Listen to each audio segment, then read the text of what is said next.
I'm Alan Smith and welcome to the show. Just look at this beautiful, healthy okra. Today, I'm at Inglewood Farm, one of the largest organic farms in central Louisiana.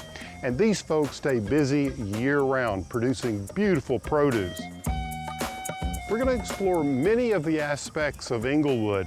You're going to have a lot of fun, and you're going to be able to take away some things that you can apply to your own organic garden. Inglewood Plantation was formed in 1836. The Keller family, who owns it today, has had it since the 1920s. And from the 1920s until today, it's gone through a lot of the agricultural practices that have been popular around the country. It was a dairy at one time, a beef operation, and then for several years they leased it out to tenant farmers who grew conventionally. The Keller family knew that they wanted to implement better farming practices, good farming practices, and so began going from conventional into organic practices. So today we're 2,000 acres of certified organic farm, and we're very excited about that. We have livestock, of course, and then we have about 1,500 acres of row crops that's farmed between corn, soybeans. We'll be planting some sugarcane this next year. We're looking at putting in bamboo. So we're really trying to be creative with the mix of crops that we have. At Inglewood, we're always experimenting with what we can do to improve our farming practices. Just because you're certified organic doesn't necessarily mean that you're using great farming techniques. We never use any synthetic chemicals on the farm. We're releasing beneficial insects. Some other things that we want to do is decrease the amount of tillage that's on the farm. That's not required by organic certification, but it is important to us so that we are improving the soil, not just adding inputs to be able to grow our crops. One of the challenges that we have at Inglewood is customer access. How do we get our product to the end user? We have our farmers market. We also sell wholesale to some accounts across the state. But one of our biggest marketing techniques is using a CSA. If you purchase a subscription and you are in the same city as one of our farmers markets, you can actually change out anything that maybe you wouldn't like that came in the box for something from the market table.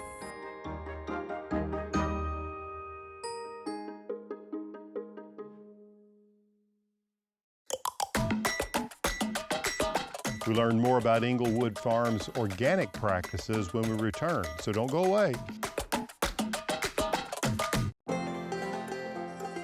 Mike, you guys are in full season right now here at Inglewood. Yes, sir. It's always full season here at Inglewood. Lots going on. All the time. We never stop. Man, I tell you, I was just so knocked out by this okra. It's fantastic. It's one of our best producers in the summertime. It's very heat tolerant, bug tolerant. And the more you pick it, the more it grows, so you can't beat that. Well, I want to pick your brain about some of your trade secrets because you are so big on beneficials, and that's exciting to me.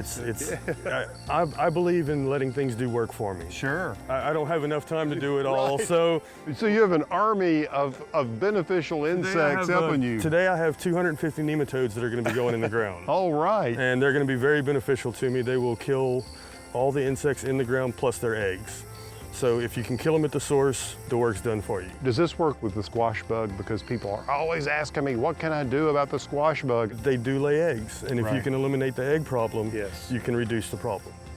Amazing. Biology doing its best. There you go. Knowing good bugs, bad bugs. Correct, right. Absolutely. Well, let's learn a little bit more about those nematodes. Sounds good, we'll go put some in the ground. I'm ready.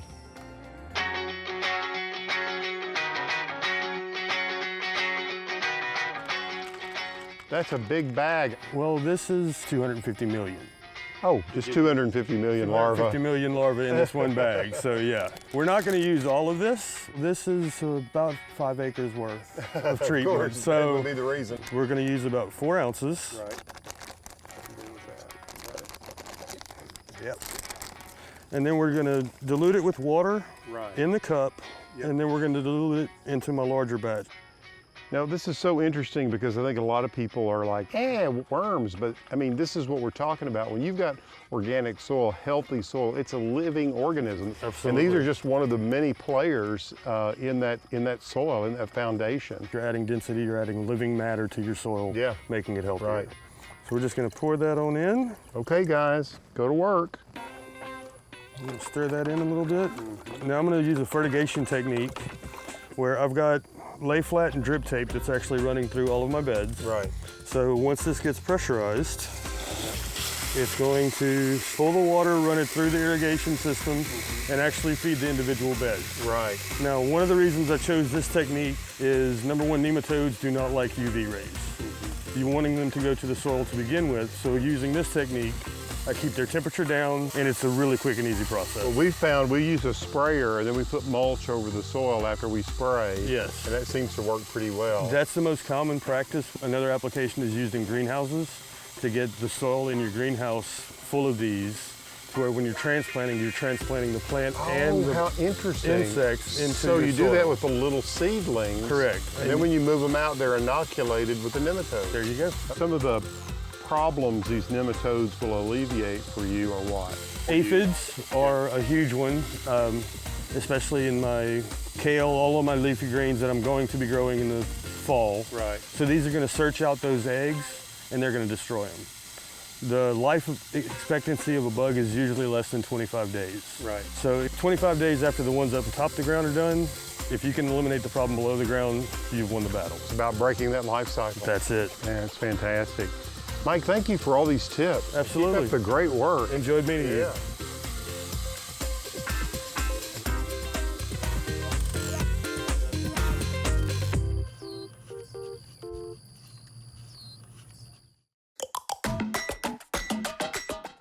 There's a reason for us to all go nuts as we learn about the pecan right after the break.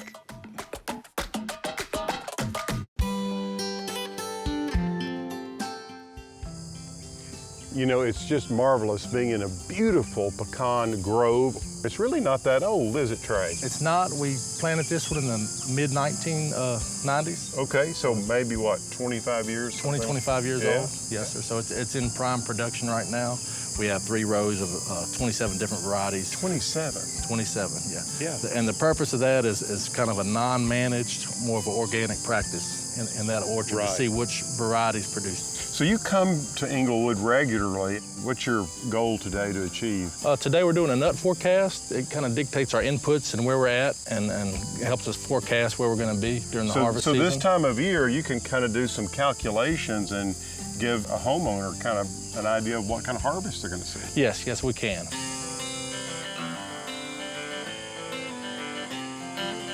So here we've got a low-lying limb. Yeah, this is a great one to look at. You know, we check these terminals. Right. When you're talking about terminal, you mean the tips, the ends, right? Yes, sir. And what are you looking for? I mean, when you're doing this forecasting. We're counting the number of nuts per terminal and then how many terminals actually have nuts. Okay, well, there's 2, and I see 3 there, so there's 5 on this limb. Okay, this is a great healthy nut if you look here. And then if you check these others underneath it, you can see where it's picked up a little bit of scab fungus on it. Oh, all right. The way it's presented here is acceptable, but as the year goes on, if we get a lot more rain, it'll completely cover that nut and they'll drop that nut. What are you able to do about this? You can lop your limbs up. The airflow's our friend and humidity and moisture's our enemy when it comes to that. I see. The best time for a homeowner to think about this is when they're planting their tree. Now tell me about that. Is it the variety you choose? Yes, it is. Okay. Yeah, so some varieties are a lot more susceptible to this than others. Okay, so if you were going to plant a pecan in your garden, what would you choose? I would choose an Elliott. Elliott. Elliott. Okay. Elliott's a great pecan. It doesn't show scab. It's been around forever, so it's withstood the test of time. Okay, an oldie but a goodie. Oldie but a goodie. My great aunts are wonderful cooks. They always want those little tiny pecans, but man, those things are hard to shell. They are. They give shellers fits, but they carry a high oil content, and I think it has a historical value to them. Yeah, I think so. Nostalgic. Something I picked up as a child. Yeah. The oil has become something very desirable for chefs and those who love the flavor of the pecan. Yes, at this orchard here, we put in a shelling plant on site, so they shell all their own product and sell the finished product to the public. And in that process, we have a final cleaning where we pull out nuts that we consider not top grades. And we take that product and we do a cold press process and squeeze the oil out of it. I see. So the undesirables get squeezed. Yes, sir. Yes, sir. So let's say a homeowner has a pecan and they've got a terminal nut set like this. If a homeowner's got a tree this size in its yard and you look at that set, you're probably looking at 100 to 150 pounds for that tree. Now, That's a lot of pies. Yes, sir. For our orchard, we manage 80 acres here, and this is a pretty good set for us. We do it on a per acre basis. We're looking at probably 600 to 800 pounds per acre here this year, so we're pretty pleased with that. Trey, thank you so much for all your insights about pecans. You're welcome.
Up next, we discover what all the buzz is about beekeeping at Inglewood.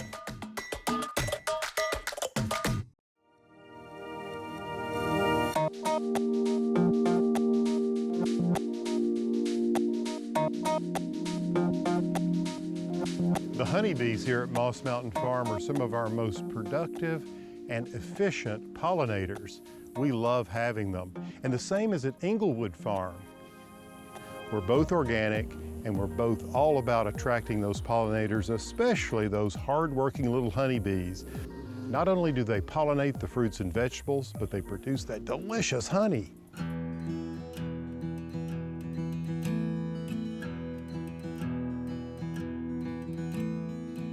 Whenever I was in junior high, Daddy came home with 10 beehives, just as a hobby, and I hated them. Every time I walked outside, I'd get stung. All through school, I always told them, the day you pass away, I'm getting rid of all of them. So here I am now, and I like it more than him. My name's Dalton Lemoyne. I work for Lemoyne Honey Farms. Inglewoods is a great place for us to have our hives. They are a completely organic farm. The problem with pesticides is everything's out there to kill a bug, and that's all a bee is a bug. That's why on this farm, we really like it because of that. It's all organic. To have their crops grow and their vegetables to grow and bloom correctly, you gotta have bees to pollinate. They have no kind of fertilizer or anything, so they really trust our bees. They also have organic cows, and they plant a lot of clover for us and for the cows. And to have good clover, you gotta have bees to pollinate it. Once the bee pollinates it, clover puts nitrogen back in the ground, which makes fertile soil. The thing I like about being a beekeeper is I like watching the hives grow. I like knowing that I'm the one producing this honey. Today we're gonna put a fume board on it. The fume board runs the bees out of the top boxes, pushes them down into the bottom box. Then we'll go and we'll pull the top box off. The top box is full of honey. We'll load it on the truck, bring it to our honey house to harvest. You can't be lazy being a beekeeper. It's not something just to jump into. My father's been doing it for close to 15 years so far. We're just really starting to grow.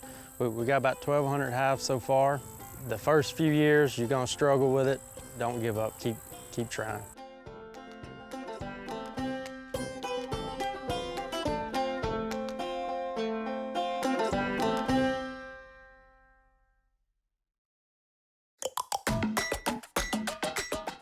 Stay tuned to see how Inglewood Farm uses agritourism to provide an amazing experience for their community.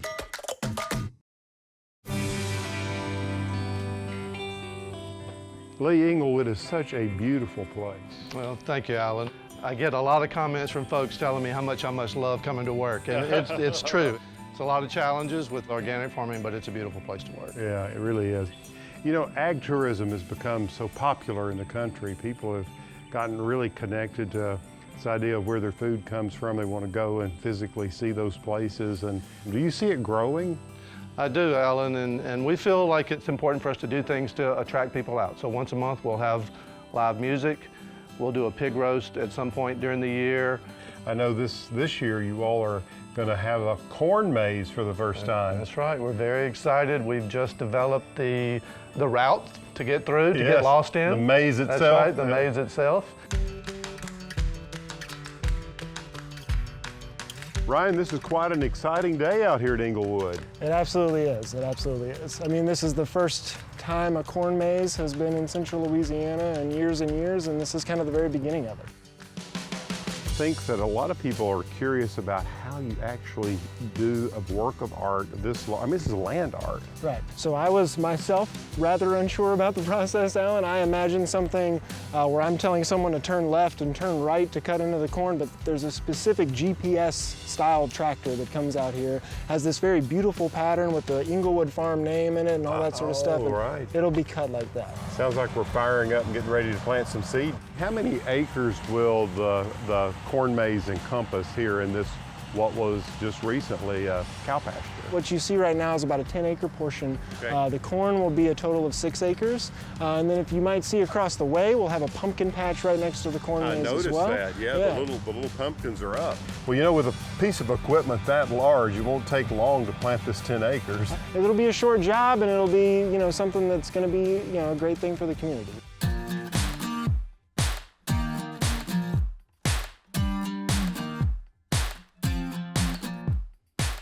This is our first night. We're expecting really big crowds. It's a really exciting time for us. I know so far we've already had 2,500 students booked for field trips, which for us means that the community is really into this. They're excited about it. They want to get out here, they want to support their farm, and they want to have fun doing it. The process of growing the corn has been simultaneously easy and not easy at the same time.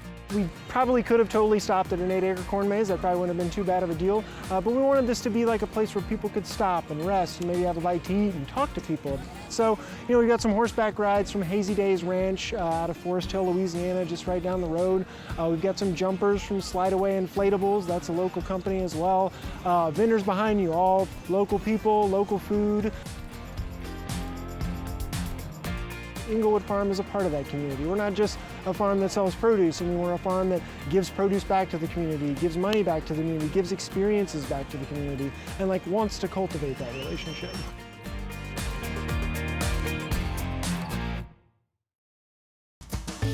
Want to learn more? Visit pallansmith.com for delicious recipes, garden tips, blog posts, and our online store. Well, that's all the time we have for today's show. I hope you've enjoyed it as much as I have as we've explored organic farming, Southern style, here at Inglewood. As we've seen, organic farming isn't just about producing food sustainably. It also can connect us to our community. It's a place where we can come in the way of a farm to be educated and learn ways of healthier living. Until next time, I'm Alan Smith.